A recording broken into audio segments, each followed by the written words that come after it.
आ गई है।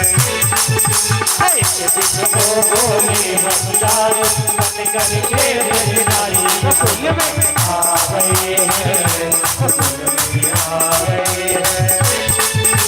पार्वती भी मना किनारी सामाने से बुराई गोकुल में आ गई है, गोकुल में आ गई है।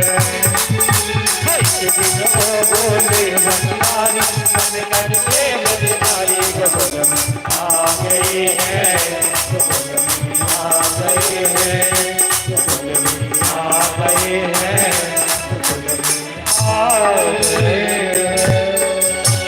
भगवान की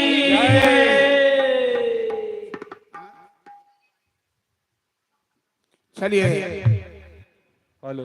हमारे हनुमा जी की पुत्र बधु छोटे पुत्र का 2 विवाह नहीं हुआ है, बड़े पुत्र बधु सोनाली जी, सोनाली कर्ण जी, उनसे हम लोग रास मंडल में एक भजन श्रवण करते हैं और बड़ा सुंदर झांकी देखने को मिल रहा है। बड़ी अद्भुत कला प्रदर्शन कर रही है ये लोग, बहुत बहुत।